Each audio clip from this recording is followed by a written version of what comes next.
The purpose of this film is to spark conversations and establish touch points to guide discussions about the COVID-19 pandemic in a way that is grounded in clinician and healthcare workers' experiences. This film was created using footage from interviews of people who agreed to share their stories of working in the First Nations Community Health Source Clinic during the COVID-19 pandemic. The clips you will see were selected because they represent common patterns. Participant voices and personal experiences differ, but they shared a belief that telling their clinic story would matter. In some instances, people were willing to share, but were not comfortable being on video. Not everything you hear will be directly relevant to situations at present, but each story can spark ideas and conversations that allow for insightful discussion of clinical responses to the pandemic. Catalyst films are part of the broader, wide engagement for assessing COVID-19 vaccine equity, or WEAVE project. More information about the WEAVE project can be found at www.weavenm.org.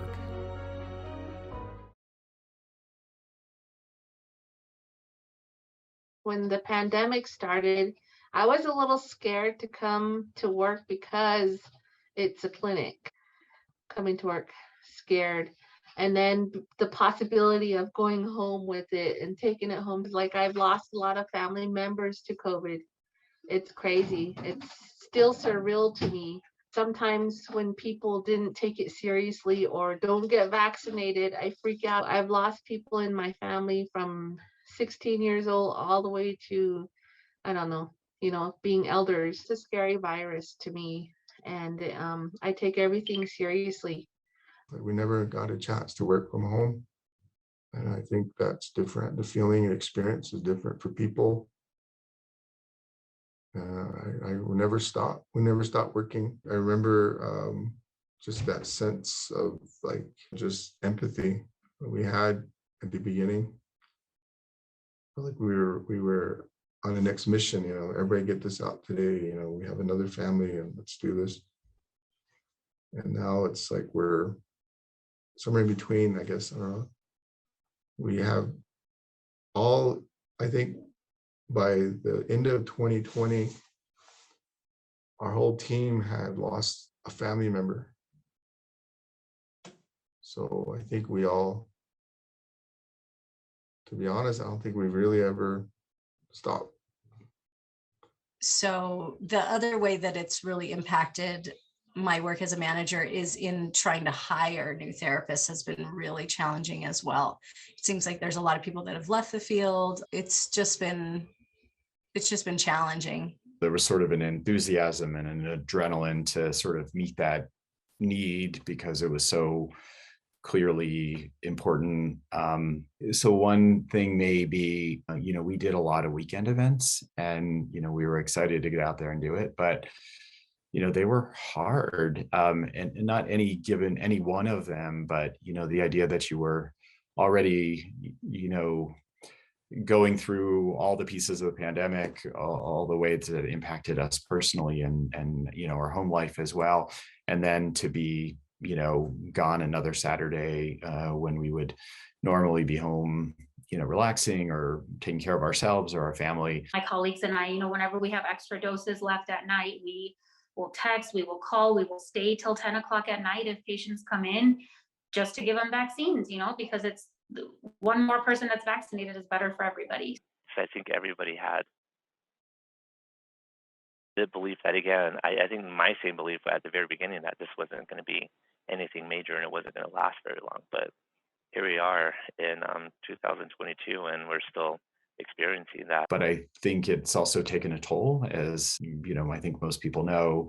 There's been a lot of burnout, and so a little bit trying to pace ourselves in terms of thinking about what may be a great idea and a great thing to do, but maybe more than what our staff are capable or what's best for them, what's healthiest for them, and ultimately the community as well, because if we are not present for long term for something like a pandemic that's going to perhaps take years to wend its way through, then we aren't there to meet that need that long term. So when it gets down to it, I don't want to die. I don't want anything that's outside of me, like the virus, to kill me when there is an absolute, well, not absolute, but there's a preventive measure out there. I don't want my life cut short because I didn't take that opportunity. I totally believe in the vaccination process. This section of the film focuses on how the clinic first adapted to the pandemic and the way this clinic was able to provide the community access to the vaccine. Initial uncertainty was overcome by handling problems as they arose and by a willingness to stay flexible. Communicating information to patients and other providers was key. Strategies for facilitating vaccine access range from using the electronic health record to reach patients to helping coordinate large-scale vaccination events. Focused strategies addressed accessibility concerns for people with transportation challenges, limited workday availability, housing uncertainty through their Homeless Outreach Program, or HOP, and those with limited English proficiency. The healthcare workers provide insights on how the vaccine was given to the community from a point of view that might not be known to the general public. The strategies used may be relevant when considering equitable healthcare access in the future and ways to increase emergency response readiness. Everything changed.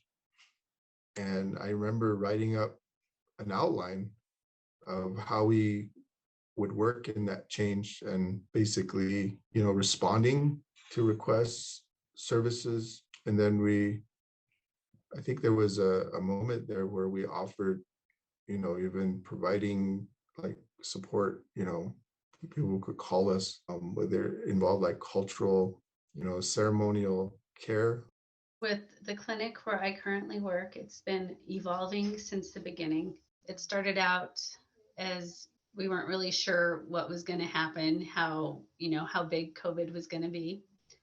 We still, know a little bit more, but not a lot more. So, really trying to get to know how this virus was working was very difficult at first, but it was definitely one patient at a time, treating them and figuring out what the next step would be. One of the things that I did as a medical director for the community health center that I work at is to provide a monthly update about COVID. And so we would try to get together via Zoom with our colleagues and present as much up-to-date information as we had to try to sort of in real time keep people informed about both the science that we were experiencing and seeing and affecting our patients and ourselves. So here at the clinic, we have a huge variety, an array of services, not only just medical, but we have almost 20 different programs. And so anyone that was in our database, in our electronic health record system that fit the criteria of the vaccines, they were contacted by phone, by text message, and by email, and they were asked if they were interested in receiving the vaccine. If they were, then they would be put into a schedule, and then we would actually have them come in. From the beginning, we've done Johnson & Johnson, we've done Pfizer and Moderna, just depending on what we have in stock. We have offered it to everybody that wants it.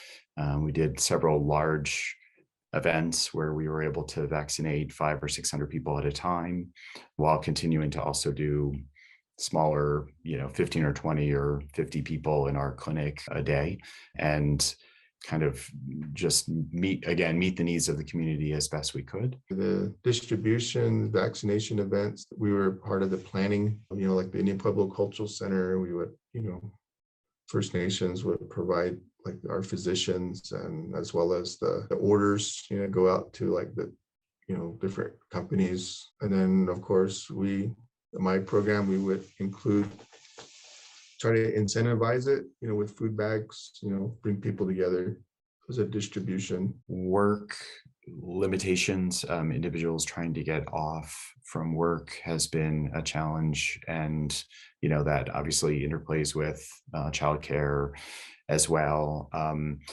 Transportation is a problem that many of our patients deal with anyway, and so we have been able to utilize some resources, including outreach. Another thing that we have done is offered events on weekends, so that individuals who have work obligations are able to make it at that time. And we've offered them in different places so that individuals who can make it through the bus or the transportation service to one site can get there. We've also been really mindful and careful about allowing walk-ups and bike-ups. A majority of our clientele are homeless. So not having internet access, not having a phone, not having transportation, and then childcare, not so much. But those were really big factors. And then not only that, maybe some of them came in to get their vaccinations, like their first shot, and we have no way to get a hold of them for their second one, their booster. And so with our homeless population, we had to get creative with them as well to try to bring them back for their second shot. And so once we were able to get the Johnson & Johnson, the one-shot vaccination, that actually was a good remedy for our HOP clients, because then we would talk them into getting it, and they actually went through with it. The biggest population that we have here is English speaking, and then we have a Spanish speaking patient base. And so having all of our flyers and our information that went out to individuals, we had them available in their language that they were able to understand. So we have some individuals here that are pretty fluent in Spanish speaking, reading, and writing, and so we had them recreate a lot of the flyers and the brochures that we had. And I know that they've even traveled places to give out vaccines.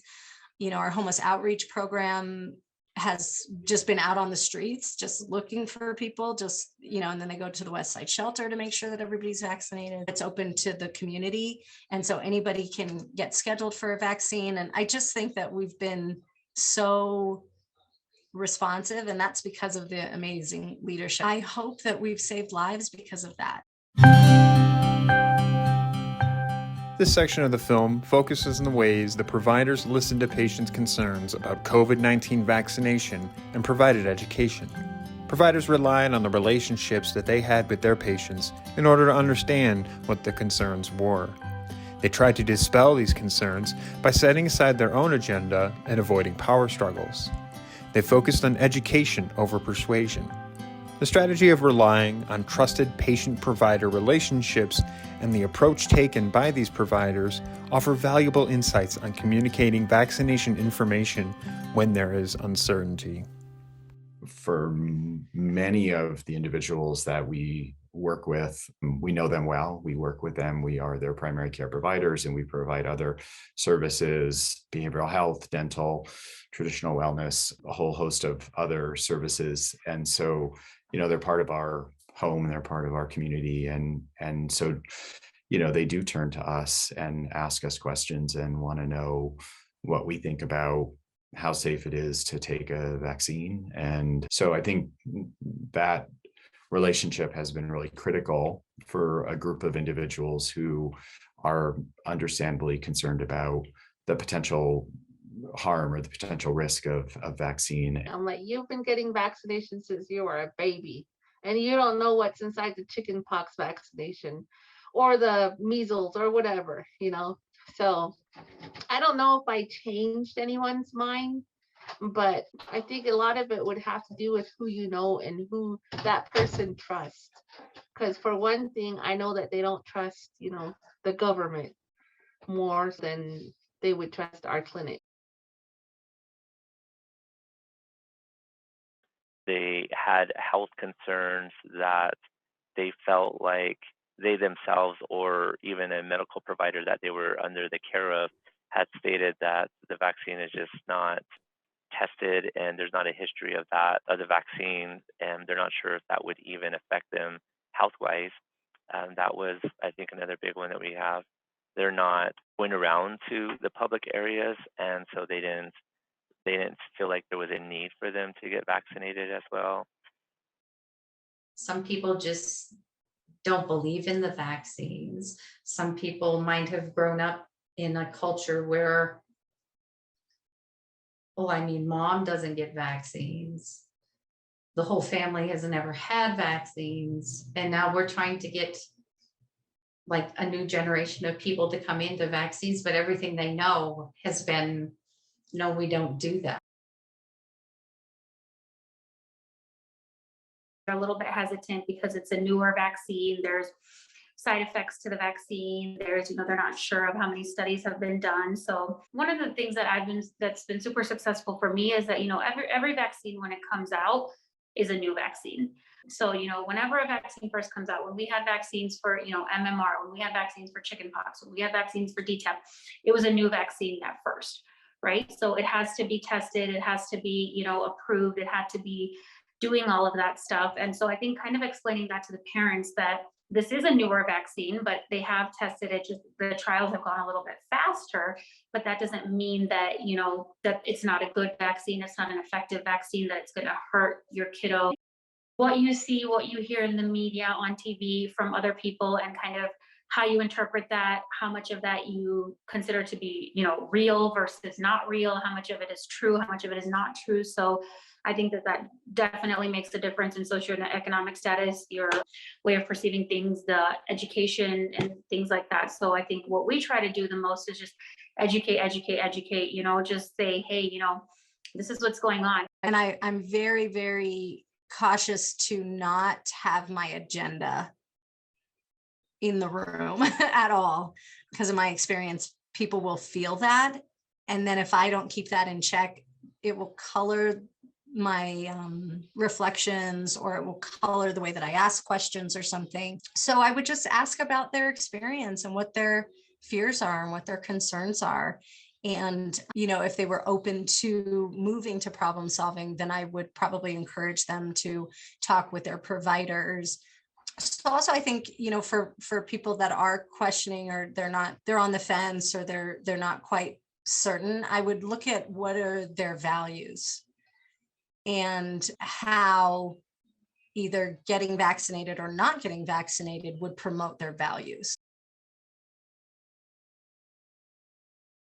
I tried to offer the information, the scientifically backed information, but I can't get into a power struggle, because then I lose people. And as long as people are coming in, there's always that chance that, oh, gee, maybe somebody's grandmother just got the vaccine and they find out that she got it. So now they're more willing to get it. I usually tell them, here's the thing. We don't know what's going to happen to you if you get COVID. You can be perfectly healthy and become extremely ill and be intubated in the hospital and not recover. Or you could be totally fine and not have any symptoms at all. But unfortunately, we don't know how it's going to affect you. But what I can tell you is getting the vaccine is going to help prevent the symptoms from progressing and getting worse. In this section, healthcare workers reflect on ways in which the healthcare field, leadership, and society could have been better prepared for the pandemic, and how we can take those lessons when looking towards the future. I think what I would do is just try to get leadership in whatever organizations, leadership in government, leadership in the commercial market, all of that, to be thinking about how do we shift behavior to keep everybody as safe as possible. I think that's one of my recommendations. Don't let it catch you by surprise. But also, I think one of the things too is really engaging in that whole aspect of self-care, now for providers, taking care of the people you work with and that you work for, because everybody has been impacted by this in some way. And so sustainment includes taking care of your own. I think one of the things that surprised me was how quickly we went from this incredible demand for vaccine to this fairly quickly kind of surplus of vaccine and trying to search out individuals. So maybe that urgency of trying to get everyone vaccinated as quickly as possible, including giving up our own time, might have been rethought. Change your policies to include response, emergency response. We had to basically go off-roading and learn how to navigate, creature comforts and, go at a different pace, and still got to where we needed to go. So I think that's something, is like have that flexibility, as well as community engagements, building on collaborations. Using this pandemic as an example for the next one and how to handle the next one. I think everything just kind of ironed itself out towards the end. I mean, I don't even know when the end is. I still feel like it's around. I'm grateful and thankful that we've come so far in honestly a short period of time as a community, as a healthcare system, as just living here in this city, watching things change and evolve and watching communities come together. I think that's been a good thing. Being able to offer the vaccine to anybody and everybody, that's phenomenal. And not running out and having a shortage on anything, that's phenomenal. Like one of the elders said, yeah, we're just running. We've just been running and living and running, just like driving. We went over the speed limit, he says. And now even our homes were like motel rooms. We just sleep there and then run again. But now we get to be home. So this is a good time to reteach your children their language, your cultures. But really what we learned from that's the stories, that's the songs about the growth. And this is just one of those songs and stories that we'll tell